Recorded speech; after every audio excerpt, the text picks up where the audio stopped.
Alors du coup, on recommence. Du coup, pour récapituler rapidement, je lance donc une émission sur Twitch qui s'appelle le Speakeasy, où je vais inviter des acteurs du monde de la musique, de la culture et autres secteurs, hein. Je reste assez ouvert sur ça. L'objectif, c'est de discuter. Il fait très chaud. C'est de discuter, de découvrir des talents et des gens bien. Ouais. Donc mon premier invité, c'est Case Loom, fondateur de My Media Room, qui ça fait combien de temps? Ça fait 2 ans, 1 an, 2 ans? Non, un peu plus. Alors, My Media Room, comment dire, matérialisé et créé en 2016. Ouais, Ensuite, il n'y a pas eu grand-chose. J'ai fait beaucoup d'articles. C'était un peu comme un blog un peu amélioré, on va dire. ouais, Je me servais pas mal des réseaux sociaux aussi pour relayer sur le site, sur la plateforme. Au début, pour la petite histoire, en plus, ça s'appelait Hip Hop Soul Story. En fait, ce que je voulais raconter, c'était des histoires autour du mouvement Hip Hop Soul. Et je me suis dit, bah, pourquoi être aussi restrictif, entre guillemets.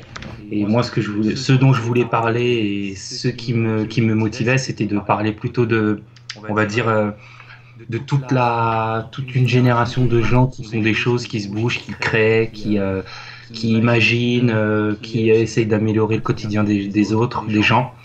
Et donc, toutes ces personnes, c'est aussi bien des entrepreneurs, des artisans, des artistes, des gens de la société civile. Enfin voilà, il y a tout un tas de gens complètement différents.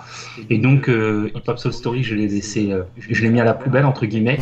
Et j'ai imaginé ma pièce média, mon endroit, mon espace dans lequel je vais pouvoir m'exprimer, exprimer aussi différents formats. Et ce que j'ai voulu faire, c'est donc avoir une pièce, un espace créatif dans lequel je pouvais m'amuser à créer différents formats qui vont me permettre de parler de tous ces gens. Et le socle de tout ça, c'est évidemment la musique. ok. Et, euh, et ouais, et du coup, ça fait donc 4 ans à peu près. Ouais, Et là, trois est-ce quatre que ans. ouais, tu considères que t'en es où là sur ton projet? Enfin, Alors, c'est le début, mais ou est-ce que oui, tu en considères que fait, c'est vraiment là, tu l'as lancé là, ou est-ce que tu considères que vraiment le lancement c'était il y a 4 ans et que c'est dans la continuité? alors ouais, non, c'est une très bonne question, Damien, Soundchecker, parce C'est bien, que Damien, c'est bien. c'est Damien, the Soundchecker. Non, non, l'histoire, c'est salut à tout le monde hein, dans le chat room. L'idée, c'est que non, je considère en fait depuis janvier 2019 avoir vraiment mis un coup de collier et mis en place la phase 1.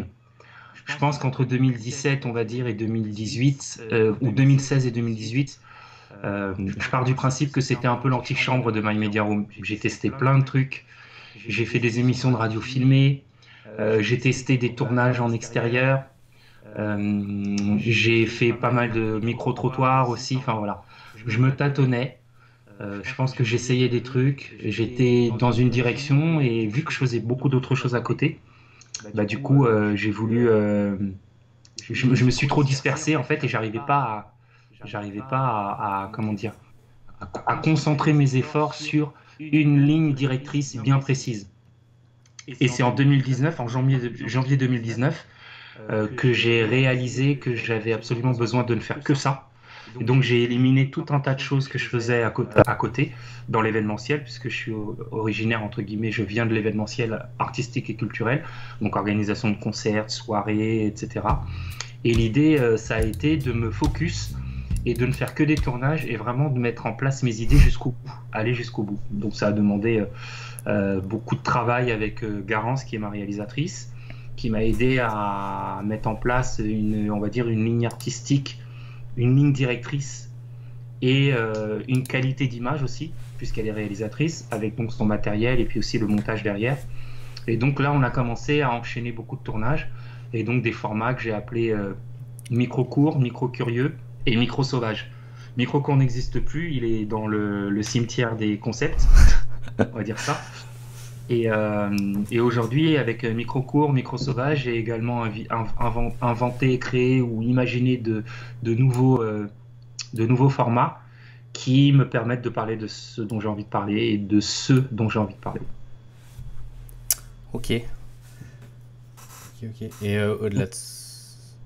Donc aujourd'hui, ce que je dis, pour répondre clairement à ta question, je pense que je suis dans la phase 1, à la fin de la phase 1, et on va arriver, après le confinement, je pense, à la phase numéro 2, qui va être voilà, une phase beaucoup plus interactive avec les gens, et où je vais assumer beaucoup plus une présence, à la fois sur le net, et je l'espère dans les médias traditionnels. Ouais. Et au-delà de tous ces aspects un peu médiatiques, etc., t'avais aussi créé t'as aussi créé les apéros parisiens. Oui. C'est quoi l'objectif derrière ces apéros Alors ça, pour moi, quand je me suis décidé de me mettre à fond dans les médias et vraiment dans l'image, dans les concepts vidéo et puis aussi radio, je me suis dit que il manquait un lien avec. À vrai dire, t'es un peu à l'origine de ça. On va pas se mentir. En fait, t'es une des personnes qui m'a fait penser à ça parce que tu as été la première personne avec qui je suis sorti en 2019 parce que j'ai eu des problèmes de santé fin 2018 et ça a été comme une espèce de bouffée d'oxygène, une bouffée d'air frais et voilà, boire un verre avec des gens, voir du monde, etc., partager un moment avec toi que j'avais pas vu depuis longtemps. En fait, ça m'a fait réaliser. Hein? Non, c'est vrai, je revenais de Nantes. Toi, tu revenais de Nantes, on s'était pas vu depuis longtemps. Enfin voilà, il y avait plein de choses étaient alignées. C'était l'anniversaire d'une amie qu'on a en commun.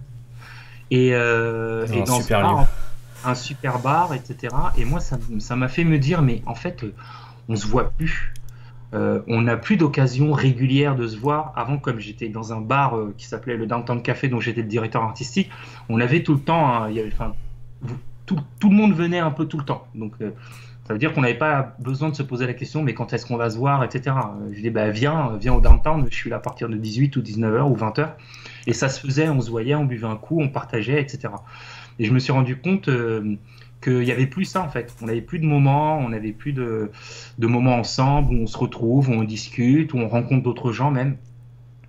Et j'ai eu envie de me créer une petite fenêtre événementielle du coup, vu que j'étais que dans les médias et que j'avais plus d'activité événementielle et que je m'étais dit que je ne voulais plus faire ça. Ben, je me suis gardé cette petite cour de récréation pour justement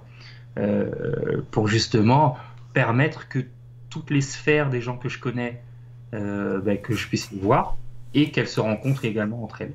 Voilà. Donc j'en ai fait une par mois et le concept c'est de choisir un lieu différent chaque mois et qu'on boive des verres et qu'on mange un morceau en mode apérodinatoire ou parfois resto quand le lieu le permet. Ouais, et donc c'est une très bonne transition là. Tu as parlé du Downtown Café. Sur ton parcours, il est quand même assez riche. Tu as fait beaucoup de choses. Trop. Ouais. Est-ce que tu peux résumer rapidement le parcours enfin, rapidement. Ça va être compliqué rapidement, mais ouais. Non, je vais essayer, franchement, je vais essayer de faire la prouesse de le faire rapidement, de le résumer. Moi, j'ai commencé mes études à Paris. Je suis venu de mon 91 natal. Après mon bac, j'ai fait un BTS en communication d'entreprise. Et c'était en alternance. Et donc, j'étais en alternance 3 jours par semaine en société et 2 jours à l'école chez Agnès B. Donc, une boîte assez ouverte culturellement. C'est une boîte qui fait de la mode, mais à côté de ça, Agnès B, qui est la styliste et la créatrice de cette marque, est très très axée sur tout ce qui est culture, musique, art visuel, hip-hop. Donc elle avait énormément d'activités différentes et moi je me suis vachement retrouvé dans tout ce qu'elle proposait en fait. Et ça m'a ouvert les yeux, ça m'a ouvert l'esprit, ça m'a fait me dire que tout est possible, en tout cas que beaucoup de choses étaient possibles. J'ai appris les fondamentaux des métiers de la communication aussi là-bas. Et puis je me suis aguerri à Paris, la vie parisienne, le lifestyle, tout ça. Ensuite, j'ai décidé après de partir de chez NSB au bout de 3 ans pour me lancer en tant que freelance. Donc j'ai accompagné des artistes dans leur communication média. Donc voilà, des artistes indépendants de la scène soul française, beaucoup. Ça va de Lisa Spada à Electro Deluxe en passant pardon, par Ronnie, Freddy, 15. Il y en a tellement, j'en ai oublié. Nato, enfin voilà, il y en a beaucoup, beaucoup. Jul, Greg, un artiste, O.P. Smith. Enfin voilà, il y en a beaucoup. Je lève la tête parce que je regarde mon mur mon mur de concert, pardon, d'organisation de concert. Et je me suis plus ou moins transformé en organisateur d'événements parce que je sentais que j'avais moins d'implication, j'avais une moindre implication artistique en fait avec les artistes. En tant qu'attaché de presse, entre guillemets, je m'occupais que de faire en sorte de leur apporter une résonance média. Et donc j'ai voulu avoir une implication plus artistique, un peu plus intéressante. Et c'est pour ça que j'ai créé en 2009 Case Live & Com, qui m'a permis de faire à la fois de la com et à la fois d'organiser des concerts et des soirées. Et donc l'organisation de ces concerts et de ces soirées, c'était à tous les niveaux, mettre en place un concert, donc le produire de A à Z, ou alors ne faire que la com sur un concert, apporter un côté un peu créatif, ou alors être coproducteur d'un concert aussi, répondre à une commande, à une demande de salle qui veut programmer des artistes. Bref, tout un tas de choses qui m'ont permis de mettre un peu plus la main sur le créatif, etc., etc. Et ça m'a permis d'être vachement cool dans ma tête, tu vois, et me rapprocher de ceux pour qui je faisais ce boulot, c'est donc les artistes, quoi. Ouais. Donc voilà, donc ça a été en 2009 que j'ai créé Case Live & Com. J'avais donc Case Relations Presse avant, donc c'était quand même plus axé média. Et entre les deux, j'ai rencontré Amobe Mevege, un producteur animateur radio et télé, qui m'a gentiment fait la proposition de participer à son émission en tant que, au début, assistant, ensuite programmateur musical sur la dernière partie, les 3 dernières années de l'émission, qui s'est transformée en une émission live sur RFI, où on recevait 3 artistes par soir. Et ça a été assez génial, parce que j'ai fait le travail de programmateur d'événements, mais c'était en accéléré, quoi, parce qu'on avait 3 lives par soir, c'était juste incroyable. Et puis j'ai rencontré la radio. Enfin, je connaissais la radio, j'aimais ça depuis longtemps, mais j'osais pas imaginer pouvoir en faire un jour. Et j'ai fait chroniqueur aussi un petit peu. Donc j'ai mis en place une chronique autour des jeunes journalistes en médias, tu vois, et tous les mercredis. Et puis voilà. Et puis ensuite j'ai arrêté ça pour aller avec JP mettre en place une soirée au Sens. Donc toujours en tant que programmateur artistique, qui s'appelait House of Sounds. Et JP Mano était le DJ, le directeur artistique musicalement, c'est lui qui gérait vraiment la couleur de la soirée. On avait mis en place plein de trucs pour faire venir les gens. C'était le propriétaire du Bizarre qui venait de reprendre le Sens. Et voilà, et j'ai fait ça pendant 1 an. Et puis ensuite, programmateur artistique, directeur artistique, donc avoir une vision sur des soirées, sur le monde de la nuit à Paris, un peu hip-hop, un peu soul, etc. Et j'ai continué ça en allant au Downtown Café. Okay. Voilà, en 2012. Et puis 2012 jusqu'à 2016, j'ai fait ça.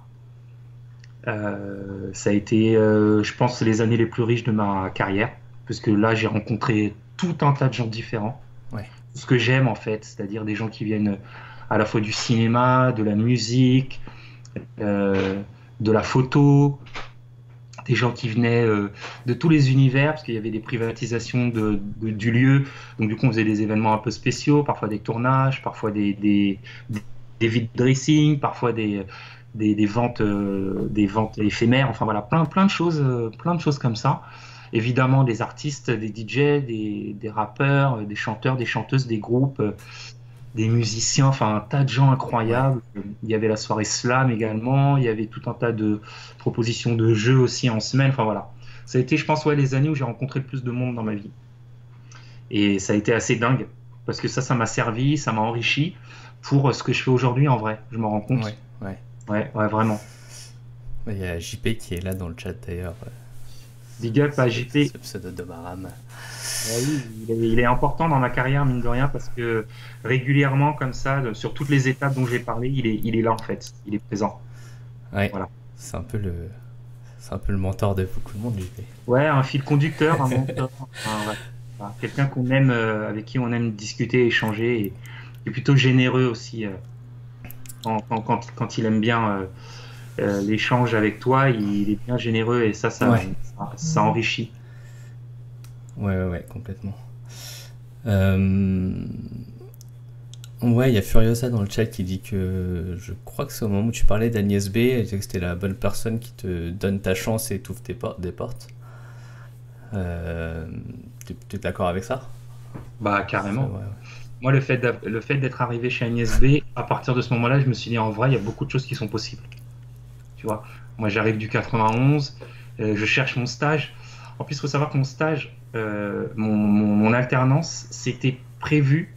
Enfin, je pouvais plus faire mon BTS au 31 décembre. Ok. Et je fais mon entretien le 27 décembre. J'ai une réponse le 29 décembre.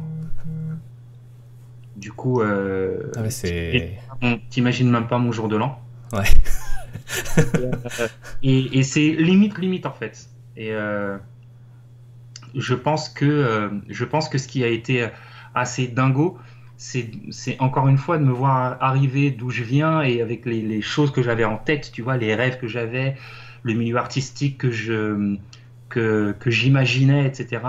Bon, en fait, Agnès B, ça a été une partie très ouverte, très hybride et très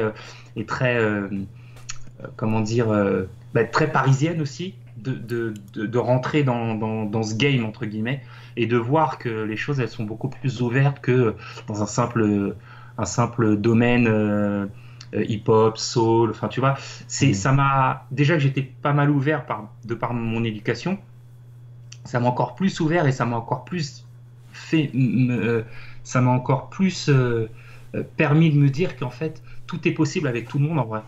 On est capable de faire des émissions avec tout un tas de gens différents. On est capable d'organiser des concerts avec tout un tas d'artistes différents. On est capable d'organiser une soirée avec des DJ qui ont des influences complètement différentes parce que les gens, ils vont aimer ça, quoi. Et c'est que dans la différence qu'on voilà, qu'on génère un maximum de belles choses.